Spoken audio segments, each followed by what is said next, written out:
Yep. Okay, so this is going to be very, very short.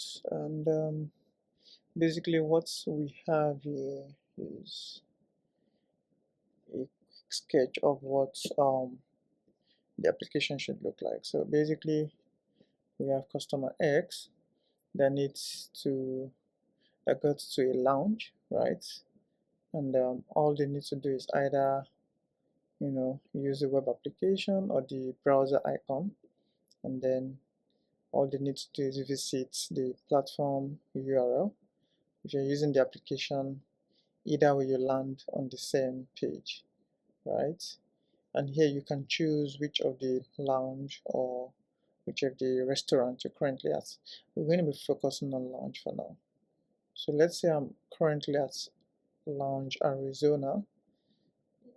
Immediately you click on that, you basically just get your QR code scanner, and yeah, that's what you need to do. You scan the QR code on the table, and there you have the menu.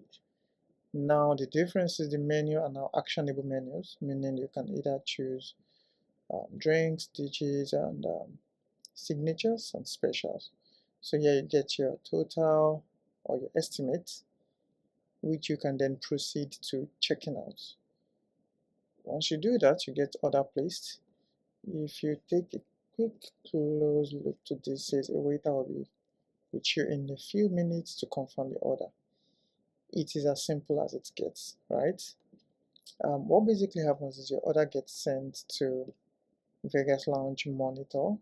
In this case, it could be, you might want to think of this as an ERP system, but ideally it's not an ERP system. It's more like a miniature version of the ERP system, because there are going to be very, very limited actions.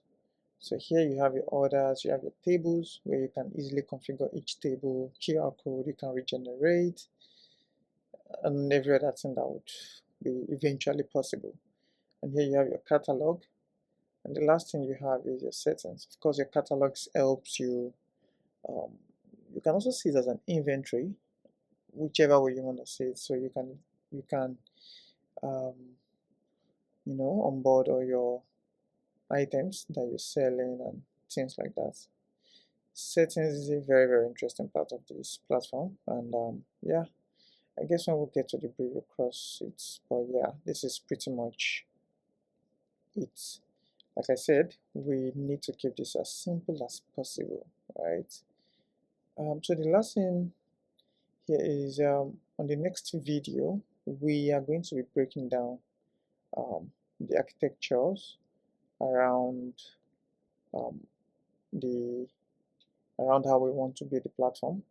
So we're going to be talking about the programming languages we're going to use, the frameworks, and also we're going to be spinning up the repositories for each of the services as it will be needed. And that should be all. That should be all. Yeah, until the next video. Cheers.